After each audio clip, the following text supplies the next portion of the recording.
कृषी मंत्री माणिकराव कोकाटे यांनी केलेले वक्तव्य हा निर्लज्जपणाचा कळस आहे, असे एकनाथ खडसे म्हणाले. राज्याचा कृषी मंत्री अशा स्वरूपाचं वक्तव्य करतो हे महाराष्ट्राला लांछनास्पद आहे.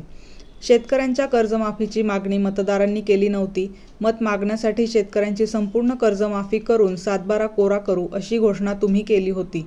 कर्जमाफी होत नाही म्हणून वेगवेगळ्या कारणांनी तुम्ही शेतकऱ्यांना बदनाम करत आहात, हे बरोबर नाही. एकीकडे शेतकरी अडचणीत असताना शेतकऱ्यांच्या आत्महत्या वाढत आहेत. याबाबत चिंता करण्याची आवश्यकता मंत्र्यांना भासत नाही, हे दुर्दैव आहे, असे खडसे म्हणाले. पुण्यामध्ये दीनानाथ मंगेशकर या रुग्णालयामध्ये एका महिलेचा मृत्यू झाला आणि त्यानंतर आता सर्व स्तरावरून जे आहे या प्रकरणी टीका केली जात आहे. नागरिकांकडून देखील विविध आंदोलन करून निषेध केला जात आहे. या घटनेकडे कसं बघता? पुण्याकडली घटना जी आहे ती अत्यंत दुर्दैवी घटना आहे. या ठिकाणी उपचाराअभावी या राज्यामध्ये एखाद्या गर्भवती महिलेचा मृत्यू होणं हे अत्यंत दुःखदायक आहे. लता मंगेशकर हॉस्पिटल, दीनानाथ मंगेशकर हॉस्पिटलमध्ये अशा स्वरूपाची घटना घडली. एक चांगलं हॉस्पिटल म्हणून ते नावाजलेलं हॉस्पिटल आहे आणि या ठिकाणी 10 लाख भरा तरच उपचार करू अशा स्वरूपाचं जे समोर यायला लागलेलं आहे. मला वाटतं की हे माणुसकीला काळीमा फासणार आहे. निव्वळ पैसा नाही म्हणून उपचार करायचा नाही, ही योग्य गोष्ट नाही आहे. या संदर्भामध्ये आता चौकशी सुरू आहे. चौकशीनंतर याच्यावर कार्यवाही पण होईल. पण एक मृत्यू झाला त्याचं काय? एक जीव नाही, त्याच्याबरोबर एक गर्भवती महिलेचा मृत्यू झाला त्याचं काय? यामध्ये जे दोषी असतील त्यांना सदोष मनुष्यवधाचा गुन्हा दाखल केला पाहिजे आणि त्यांच्याविरुद्ध कारवाई केली पाहिजे. माणिकराव कोकाटे यांचं एक वक्तव्य आहे, कर्जमाफीतून शेतकरी साखरपुडा आणि लग्न करून घेतात, असं वक्तव्य त्यांनी केलेलं आहे. हा निर्लज्जपणाचा कळस आहे.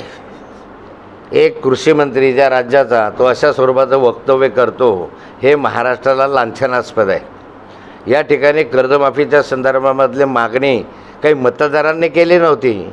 तुम्ही मतदान मागण्याच्या वेळेस मतं मिळावे म्हणून आम्ही संपूर्ण कर्जमाफी करू, सातबारा करू, कोरा करू अशी घोषणा तुम्ही केली होती आणि यानंतर कर्जमाफी होत नाही तर वेगवेगळ्या कारणांसाठी या ठिकाणी तुम्ही शेतकऱ्याला बदनाम करता आहात, हे बरोबर नाही आहे. मला वाटतं की या ठिकाणी शेतकरी आज अडचणीमध्ये आहे, आत्महत्या करतो आहे.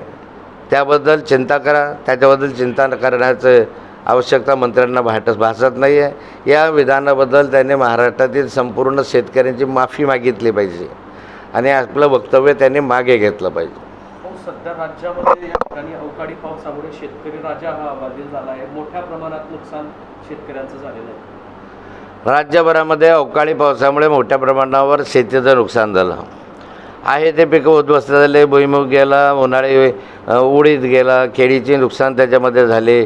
मोठ्या पिकांचं नुकसान उन्हाळी बेरीज रब्बीमध्ये होतं, गव्हाचं वगैरे ते सगळं नुकसान झालं.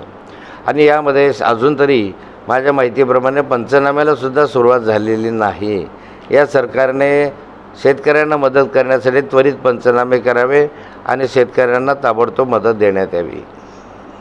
सोलापुरामध्ये 2 मुलींचा दूषित पाण्यामुळे मृत्यू झाल्याची घटना घडल्याची बातमी समोर आलेली आहे. कुटुंबियांनी हा आरोप केलेला आहे. या राज्यामध्ये दूषित पाण्यामुळे 2 मुलींचा मृत्यू सोलापूरला झाला, हे राज्यासाठीच मला वाटतं की एक चांगली बाब नाही आहे. दूषित पाण्यामुळे मृत्यू व्हायला लागले, अजून तर उन्हाळ्याची सुरुवात आहे. यानंतरच्या कालखंडामध्ये शुद्ध पाणी, स्वच्छ पाणी ही घोषणा गेली कुठे? माननीय नरेंद्र मोदी साहेबांनी या ठिकाणी त्यांची ती योजना घेतलेली आहे. अत्यंत चांगली योजना दिलेली आहे, परंतु या योजना अजूनपर्यंत महाराष्ट्रामध्ये पूर्ण होऊ शकली नाही आणि अलीकडच्या कालखंडामध्ये पूर्ण होईल अशी स्थिती नाही आहे. आणि त्यामुळे योजना द्यायचा, पैसा खर्च करायचा, करोडो रुपये खर्च करायचा आणि शेवटी दूषित पाणीच मिळवायचं, त्याचं फलित काय? या संदर्भामध्ये 2 मुलींचा मृत्यू झाला. याबाबत दोषी खरं म्हणजे तर सरकार आहे. या सरकारवरच आता गुन्हा दाखल केला पाहिजे, मंत्र्यांवरच गुन्हा दाखल केला पाहिजे की तुमच्या दूषित पाण्यामुळे आमच्या घरचे 2 मृत्यू झालेले आहेत. देवेंद्र फडणवीस असं म्हणतायत की मराठीचा आग्रह योग्य पण कायदा हातात घेऊ नका. देवेंद्र फडणवीस म्हणताय की मराठीचा आग्रह हा योग्य आहे पण कायदा हातात घेऊ नका. हे देवेंद्र जे म्हणताय ते बरोबर आहे. मराठीचा आग्रह धरलाच पाहिजे आणि मराठीचं तंतोतंत पालन या राज्यामध्ये झालंच पाहिजे. अनेक राज्य असे आहेत, तामिळनाडू केरळपासून, की त्यांनी त्यांच्या भाषेचा आग्रह धरला आणि 100% त्याचं अनुपालन केलं. महाराष्ट्रामध्ये सुद्धा या संदर्भातलं अनुपालन झालं पाहिजे. पण सरकार ज्या ठिकाणी कमी पडतं त्या ठिकाणी लोक कायदा हातात घेण्याची भाषा करतात. सरकारने त्याची कठोरपणे अंमलबजावणी केली तर अशी कायदा हातात घेण्याची